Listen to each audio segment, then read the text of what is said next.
Olá, pessoal! Bem-vindos a esta nossa explicação técnica de hoje.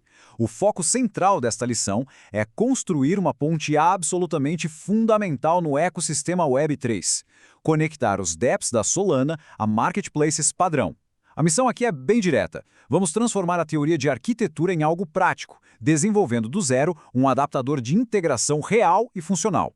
O grande objetivo é pegar aquelas estruturas super abstratas de listagem e transformar tudo isso em código concreto, testável e que realmente rode. A gente precisa garantir que os dados fluam de um sistema independente para o outro de forma segura e sem gargalos, certo? Então, vamos explorar a fundo as decisões de design e arquitetura para criar essa conexão vital de um jeito bem robusto. A nossa agenda de hoje está bem recheada. Vamos passar por o papel do adaptador, mapeamento essencial de dados, construindo a integração, o handshake HTTP, validação e solução de problemas e, para fechar, a preparação para a otimização. Começando pela seção 1, o papel do adaptador. Ele é a nossa verdadeira ponte entre os sistemas.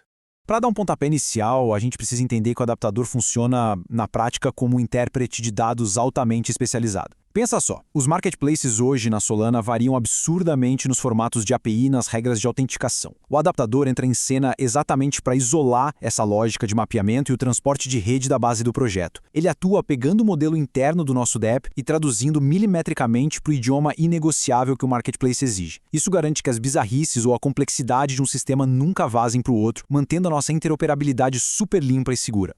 Avançando para a seção 2, mapeamento essencial de dados. Esse é o nosso projeto base. Certo, vamos mergulhar nisso. O mapeamento explícito é, sem a menor dúvida, a espinha dorsal do nosso adaptador. De um lado da tabela, temos os campos nativos do nosso dApp, e do outro, o que o marketplace espera receber. Dá uma olhada na conversão vital do campo ID para externo ID. Isso é crucial para manter um identificador único e garantia idempotência. Mas o grande pulo do gato aqui é o preço. A gente pega o price lumpers, que costuma ser um número inteiro gigantesco, e converte meticulosamente para uma string decimal formatada em sol. Isso tem que ser feito sem nenhuma perda de precisão. Se mandarmos um número de ponto flutuante quebrado, os firewalls do marketplace vão rejeitar nossa transação na hora. É sério, a string decimal salva vidas aqui. Vamos para a seção 3, construindo a integração. Chegou a hora do nosso script Node.js. A arquitetura do nosso arquivo, que a gente vai chamar carinhosamente de adapter.js, é baseada em 3 passos super claros. Primeiro passo: isolar a lógica de mapeamento numa função dedicada. Isso facilita muitos testes isolados e a troca de marketplace no futuro. Segundo passo: executar a requisição HTTP POST. É hora de mandar os dados empacotados para a rede. E o terceiro passo, que é absolutamente inegociável, gerar logs estruturados em JSON para tudo que acontecer. Ter logs padronizados desde a primeira linha elimina qualquer adivinhação quando a gente for caçar bugs em produção depois. Um detalhe bem legal e inteligente dessa fase de construção é usar um pequeno JSON estático direto no código-fonte. Em vez de depender de bancos de dados lentos ou nós de RPC da blockchain agora no começo, a gente usa esse objeto em memória como a nossa fonte da verdade provisória. A meta técnica aqui é simplesmente validar se a transformação de dados e a comunicação com a API estão funcionando perfeitamente sem introduzir o peso de um banco de dados real que poderia atrapalhar nossos testes. Chegamos à seção 4, o handshake HTTP. O momento de conectar ao sandbox. Quando falamos de design de interface, a gente tem caminhos diferentes. Um webhook assíncrono é uma opção excelente para um tráfego massivo, sem dúvida. Mas, para construir a nossa base hoje, a escolha deliberada da engenharia recai sobre o bom e velho post HTTP síncrono. Por qual motivo? Simples, pela validação imediata. Disparar uma requisição síncrona contra o endpoint do parceiro permite que a gente veja o resultado do aperto de mãos digital instantaneamente no terminal. Isso deixa o ciclo de feedback iterativo incrivelmente mais rápido para quem está desenvolvendo. Seção 5, validação e solução de problemas. Vamos iniciar a nossa inspeção. E isso ilustra de forma absolutamente brilhante como os nossos logs estruturados funcionam na prática. Esse é o primeiro log emitido pelo sistema. Ele prova que a execução lógica começou sem gasgos e captura com precisão o ID exato da listagem que estamos processando. É literalmente nosso sinal verde de que os dados carregaram e o processo pesado de mapeamento está pronto para começar. Logo em seguida, temos o segundo log estruturado. E ele é a prova irrefutável de que a nossa lógica de mapeamento operou com sucesso. Dá para observar com clareza que os campos nativos do dApp assumiram de forma impecável as chaves que a API do Marketplace exige. E o mais tranquilizador, aqueles problemáticos lamports da Solana viraram uma bela string de texto decimal, com todos os zeros direitinho prontos para blockchain de destino. Se esse JSON final bate com a documentação da API remota, então essa etapa crítica está 100% validada. Para coroar todo o ciclo, o terceiro e último log traz o cobiçado status 201 created.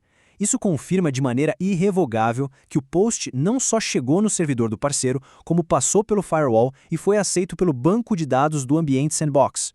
O handshake digital chegou ao fim com absoluto sucesso. A nossa intenção de negociação de ativos Web3 foi criada lá do outro lado. Sensacional! Mas a gente sabe muito bem que nas trincheiras do desenvolvimento as coisas quase nunca rolam perfeitas de primeira, não é? Então, levanta-se uma questão crítica. Qual fluxo de investigação a gente deve adotar quando os logs retornam um temido erro 400 ou 500 no lugar daquele nosso suado sinal de sucesso? É aí que a gente precisa de um roteiro lógico implacável. Um erro 401 ou 403, por exemplo, geralmente significa um token ausente ou expirado no cabeçalho de autorização. Agora, se bater aquele irritante 400 badge request, o foco volta instantaneamente para o nosso mapeamento. Pode ser um nome de campo formatado incorretamente ou a clássica falha de mandar um número bruto em vez daquela string decimal para o preço que a gente tanto falou. Ou quem sabe a API derrubando tudo porque a nossa URI de metadados não usa o protocolo HTTPS seguro. O grande ganho de ter investido naqueles logs JSON estruturados lá no início é que essa caça aos bugs deixa de ser um pesadelo e vira uma tarefa incrivelmente rápida e rastreável direto no terminal. E agora, entramos na nossa última sessão, a sessão 6, preparação para a otimização. O que nos aguarda no futuro? Uma vez que o nosso adaptador base está rodando liso e totalmente isolado, nós temos o alicerce pronto. E isso nos prepara de verdade para o próximo nível, a perfilagem técnica visando altíssima escala. Usando os logs que montamos, agora a gente pode acoplar sondas para descobrir exatamente onde o limite de tempo do processador está sendo sugado. Será que o gargalo é o custo de serializar aqueles objetos gigantes? Ou será que o grande vilão é a latência da rede cruzando o mundo para falar com o marketplace? Ter essa estrutura bem definida permite implementar envios paralelos, processamento em lotes e até os famosos e cruciais mecanismos de retentativas adaptativas sem aquele pavor de quebrar o que já está funcionando. E tudo isso deixa no ar um pensamento muito provocativo, para encerrarmos a explicação de hoje. À medida que esse DEP ganhar tração real e precisar orquestrar centenas de milhares de atualizações de listagens pesadas por minuto, como a otimização de latência vai impactar a escalabilidade desse adaptador lá em um ambiente de produção de alto volume e tráfego caótico? É justamente o domínio dessa eficiência implacável e leveza estrutural que separa um código básico de um software corporativo que realmente funciona na nuvem. Pensem nisso, pessoal, e até a próxima análise técnica.